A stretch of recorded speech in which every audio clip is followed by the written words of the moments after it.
Bienvenidos a este especial sobre Colombia. La paz total, una de las principales apuestas del gobierno de Gustavo Petro y Francia Márquez, llega al final de este año en un punto crítico. El sueño para terminar definitivamente el conflicto de 60 años con una negociación simultánea con todos los grupos armados se tambalea entre dudas, improvisación y falta de avances en la reducción de homicidios, masacres, secuestros y extorsiones.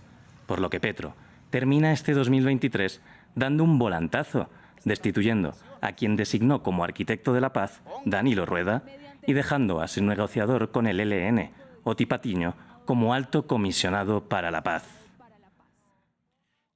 Parte de la opinión pública duda de la paz total, con un escepticismo acrecentado después de que el ELN secuestrase a los padres de Luis Díaz, estrella del fútbol colombiano, en pleno cese el fuego con la guerrilla, mientras la mesa de negociación con las disidencias de las FARC, el Estado Mayor Central, va y viene, y son pocas las noticias de conversaciones con el resto de grupos, salvo un par de acuerdos locales.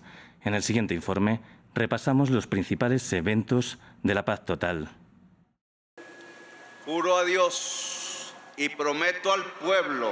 7 de agosto de 2022. Gustavo Petro es proclamado presidente de Colombia. Pronto, el 4 de noviembre, logra sancionar la Ley de Paz Total, aprobada holgadamente en el Congreso.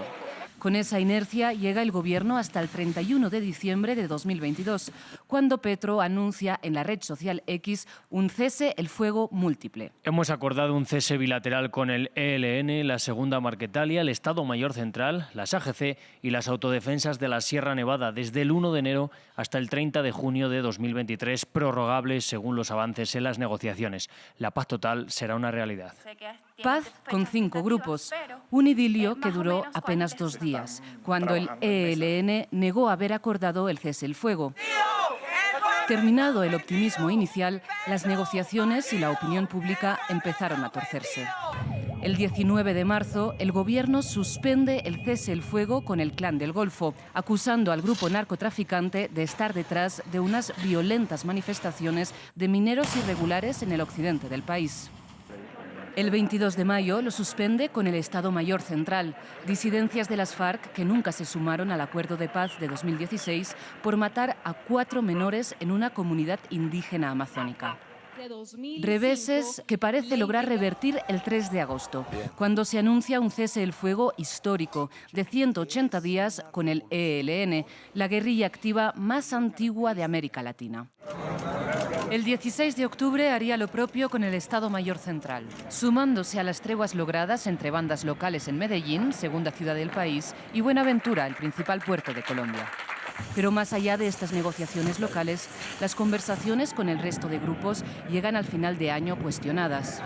Especialmente la del ELN, tras el secuestro de Mané Díaz, padre de Luis Díaz, el 28 de octubre.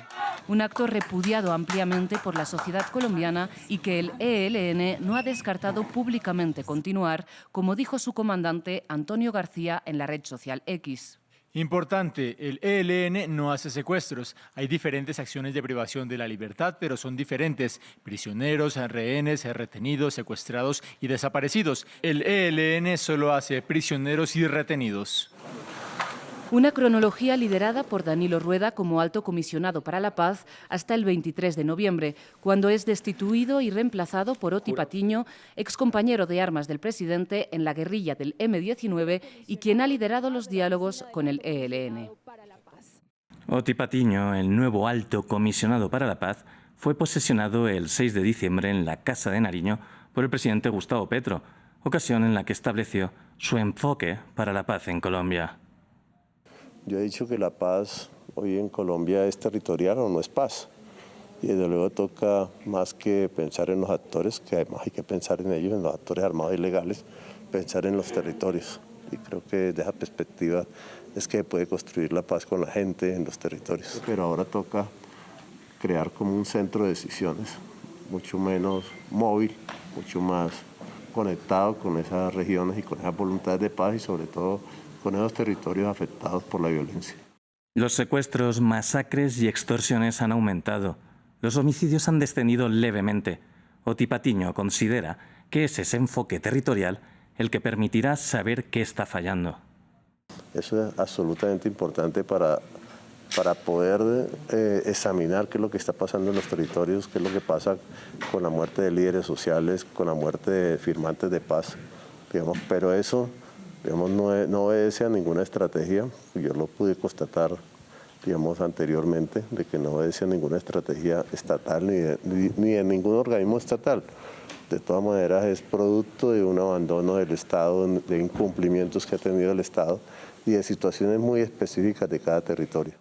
Oti Patiño también ha querido marcar diferencias con su predecesor en el cargo, Danilo Rueda, optando por ser más contundente en su rechazo contra la práctica del secuestro en el conflicto colombiano.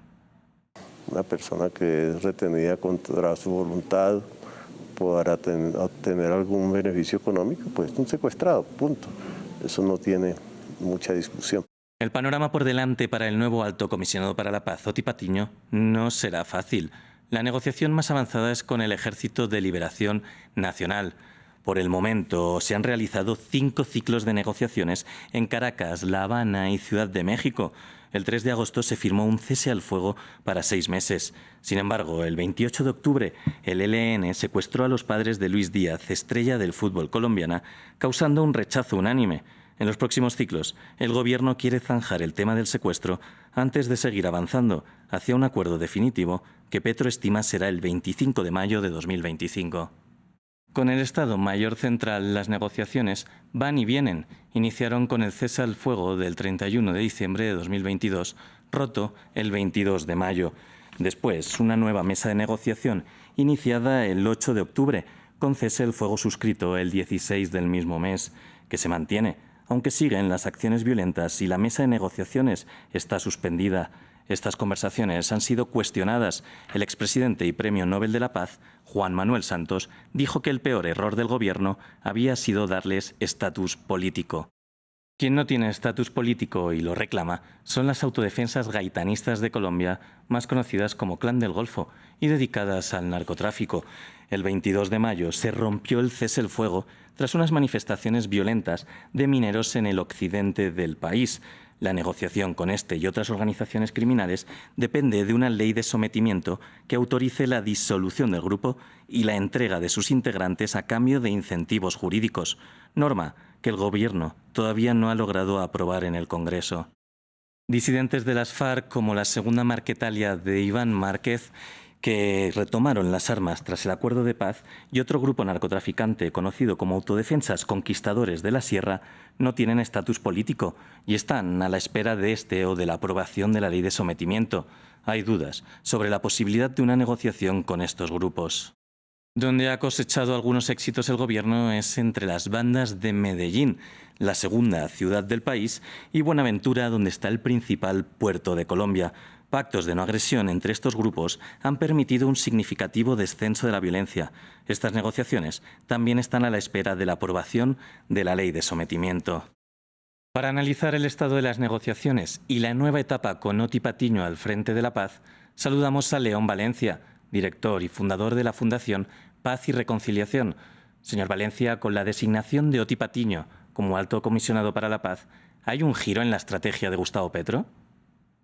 Sí, Oti Patiño es una nueva cara en esta negociación y en esta dirección general de la paz. Es una persona que conoce la guerra porque estuvo en ella, conoce la paz porque hizo un acuerdo de paz cercano a Petro, estuvo en su mismo grupo, lo conoce, y también es más firme en las declaraciones públicas, más claro en el rumbo de esa negociación, dice con mucha claridad que hay que combinar paz y seguridad, que hay que ganar confianza ante la opinión pública en este proceso de paz que se ha complicado aún en momentos en que apenas está arrancando, de manera que sí hay una nueva voz en la paz en Colombia y eso puede dar confianza más en la opinión pública y sobre todo puede también enviarle un mensaje a los propios grupos de que hay una persona más firme en la mesa y que deben, digamos, cambiar también la actitud de muchos de los grupos que están en este proceso.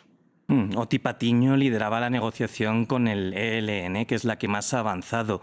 ¿Puede ser este gesto una forma también de priorizar esta negociación y dejar de lado esa prioridad de hablar con todos los grupos a la vez? Es que yo creo que en eso, pues el gobierno se la jugó a una cosa muy complicada, que es andar persiguiendo 11 conejos a la vez. Es muy difícil.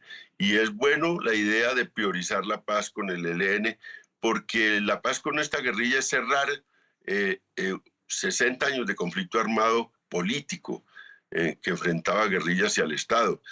Las otras violencias son violencias por rentas del narcotráfico, por rentas de la minería ilegal, tienen una connotación más económica y hace parte de otro campo de las negociaciones, e incluso con las disidencias de Iván Mordisco, porque esas disidencias fueron 26 grupos que se juntaron ahí y que muchos de esos tenían un propósito único, digamos, de conseguir dinero a través de rentas ilegales. De manera que esto es más claro. Es muy ambicioso lo de paz total, es ambicioso pensar que hay que reducir todas las violencias en Colombia, pero lo más importante es desmovilizar al ELN, y lo está haciendo con toda convicción, digamos, el gobierno de Petro, haciendo incluso muchas concesiones, buscando que estos grupos realmente comprendan que es el momento de venir a la paz de la mano de un gobierno de izquierdas. El presidente Petro, de hecho, citó en la red social X un trino del exmagistrado de la Corte Constitucional, Alejandro Linares, que hablaba de paz grande. ¿Se agotó el concepto de paz total? Pues el mismo Petro ha venido desmontando la idea de paz total, que era más un sueño, una utopía, digamos, en el caso colombiano. Esas consignas siempre sirven para mover la sociedad, para enviar un mensaje ambicioso a la sociedad colombiana, a veces tan carente de esos mensajes ambiciosos, y ese era el sentido. Pero ha visto Petro en sus años y medio de mandato que está muy difícil ese proceso, que no es tan fácil. Gracias, señor Valencia, por su análisis. Con mucho gusto. Con las conclusiones de nuestro invitado, llegamos al final de este especial. Colombia quiere la paz, pero el gobierno de Gustavo Petro necesita dar un giro para recuperar la confianza en la paz y los indicadores de seguridad. Está por ver si un primer paso es el nombramiento de Oti Patiño como alto comisionado para la paz. Lo seguiremos de cerca. Muchas gracias por acompañarnos. Pueden seguir más contenidos como este en France 24 y en france24.com.